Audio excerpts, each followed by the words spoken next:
Hi everybody, welcome to part 2 of our Illustrator intro, and today we'll have a little bit of a look at working with type using the Pathfinder tool.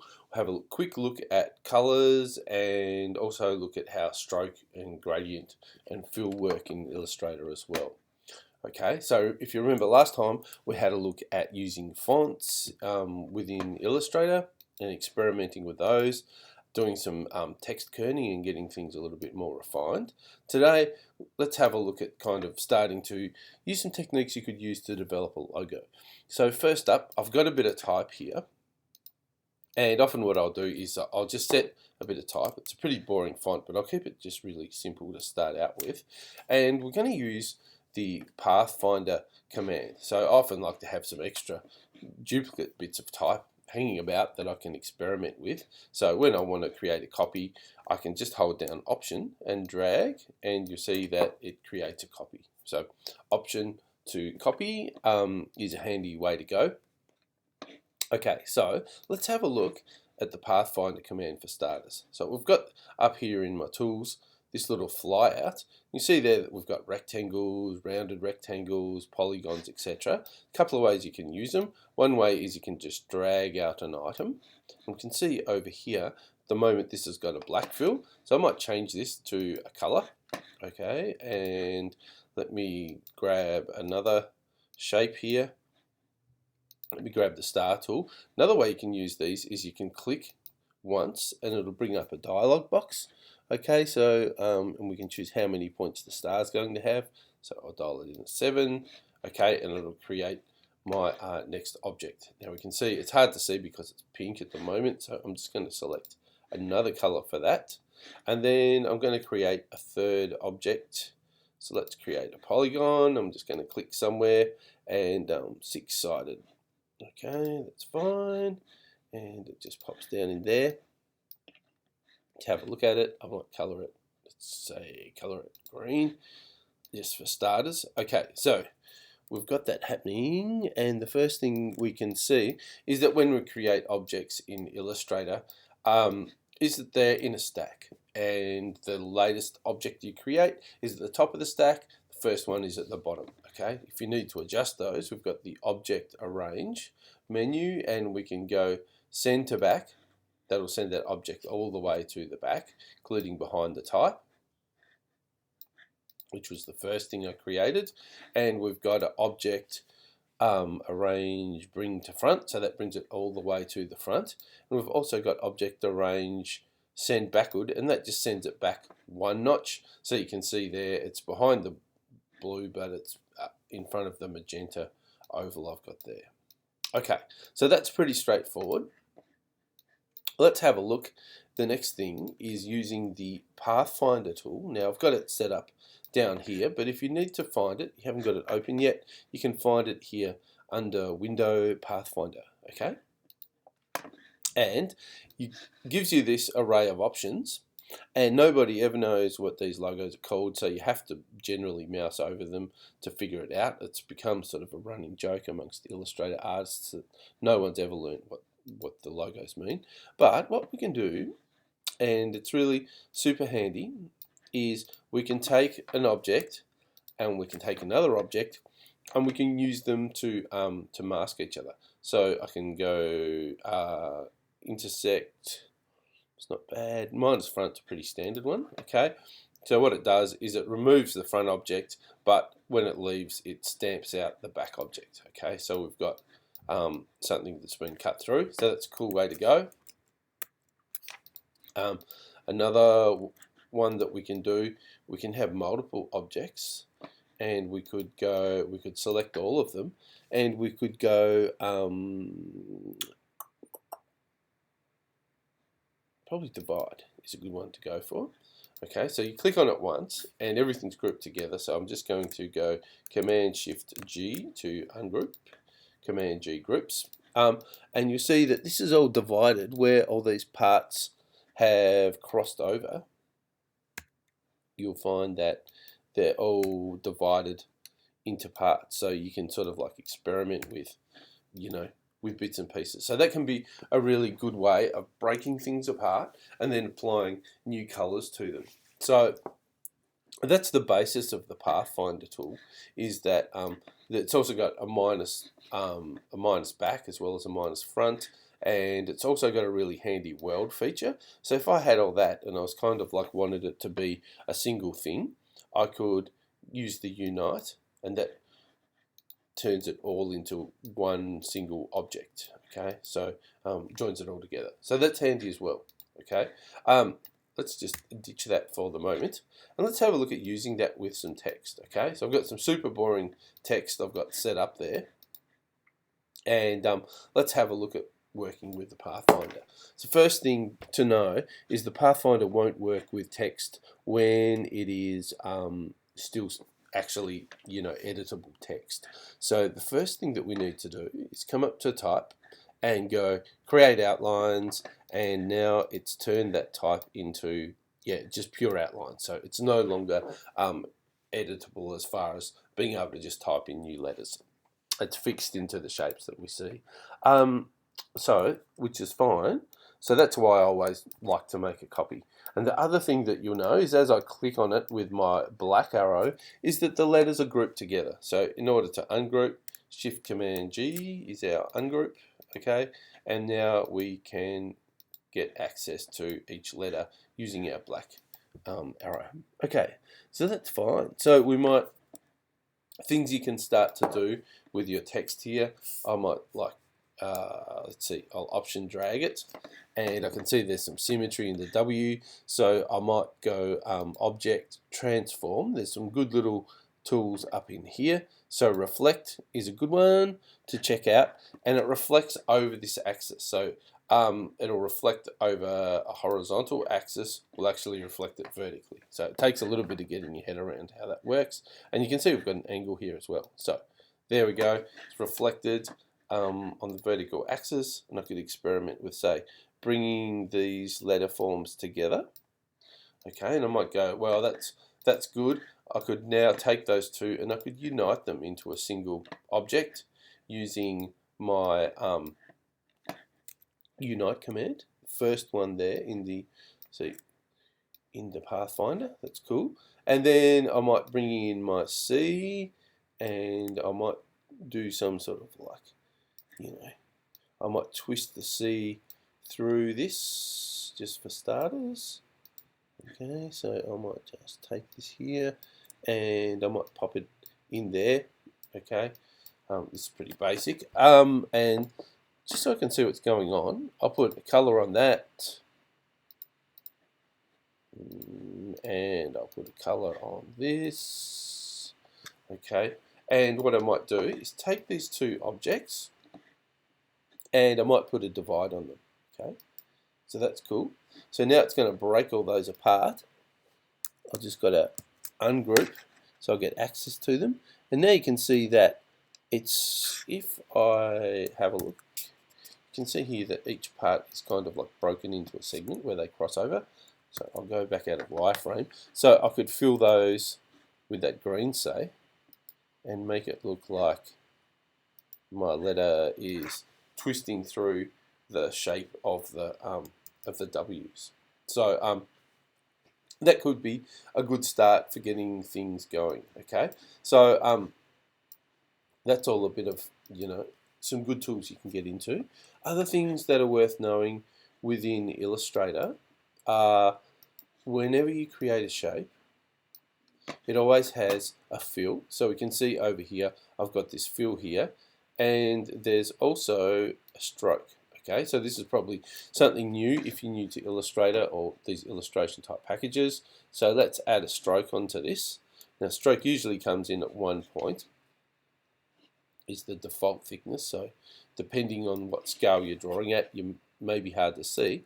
But you can see up the top here in the context sensitive smart bar, I can start to adjust the stroke on this object. Okay, so the stroke is usually based on the outside line, and it spreads to the inside and it spreads to the outside. You can adjust that, but we won't bother doing that at the moment. That's just a little bit on the technical side.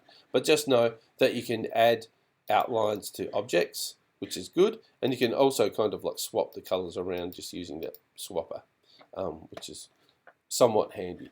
Other things that you've got as far as colouring goes, especially when you're working on a fill, is you've got gradients, and under your normal swatches you'll find that there are gradients kind of like there's a few there already, but there's lots more pre-saved. Okay, once you've got a gradient and you've got that object selected, you find over here on the right there's a gradient tool, and the gradient tool, if we have a look at it, it's got a tool that allows us to experiment with or modify where the colors fade together, so that's pretty handy. Let me just pull this out so we can get a better look at it. We can also just drag and drop extra colors into that gradient, so then we've got a 3-color gradient, and it's a pretty garish looking gradient I've built there, but you can see that we can also adjust here these midpoints between these colors, so it can have a really hard gradient between the two colors, or you can make it like a nice soft 50-50 type gradient. It's up to you. And you've also got ability to change the direction of that. So if I change it to 45, you see that the gradient runs at 45 degrees. Okay, so, and there's also obviously quite a few solid colors that are in this. You can just click on a solid color to change it back again. But there are plenty more solid colors within Illustrator as well. So I like to, because I've got kind of like a print background, I like to go to the swatch libraries, which are here under the window, and I'll go to color books, and then I like to use the Pantone solid coded. Okay, so Pantone is a standard color system.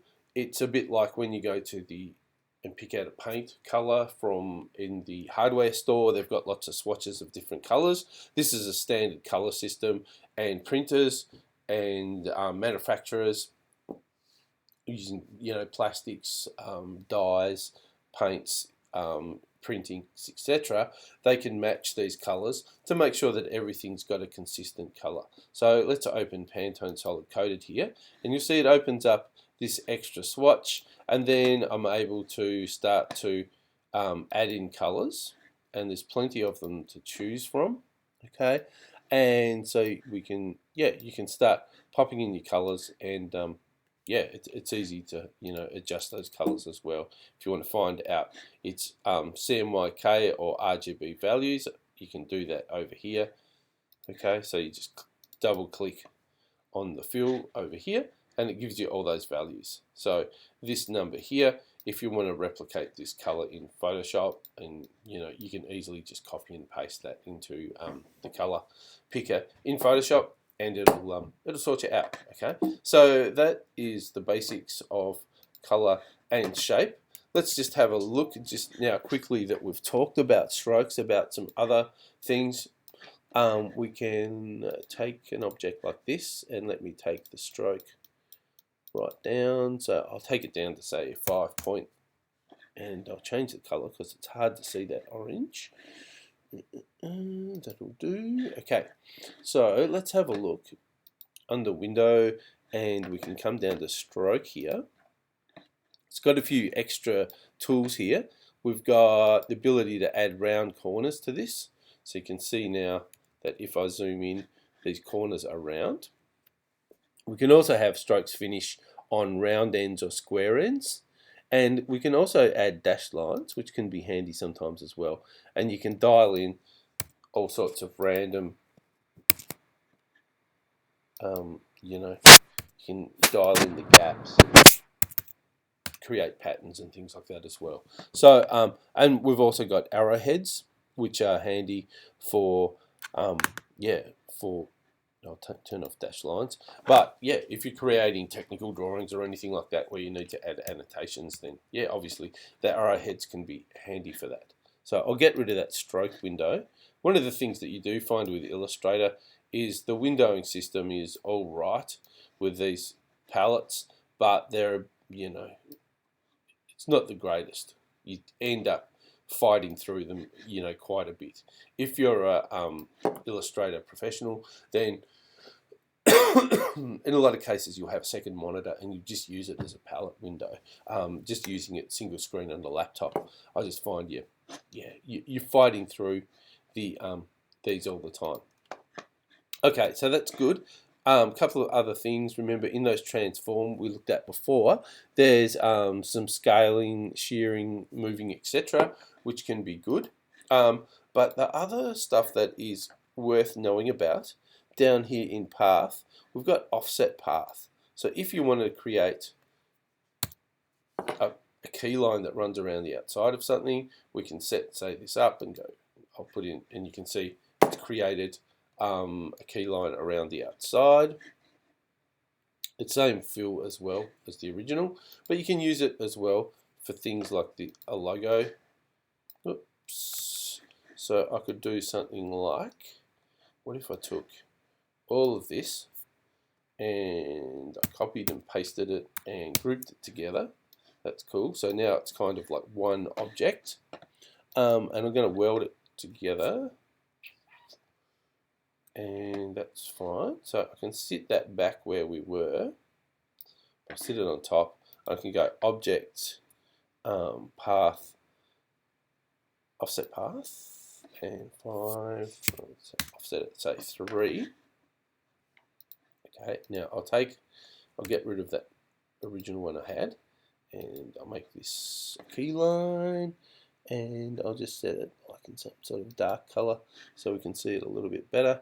As you can see now that has helped to create an outline around the outside. So what it basically does is take your shape and expands it out a bit further, and allows you to set a key line. So if you see designs that use like multiple sort of ornate lines around the outside or inside, then that's one of the ways you can do it. All right, so that's all pretty good. There's one other thing while we're talking about key lines that's worth having a just quick look at, is this idea of compound paths. So things like this O,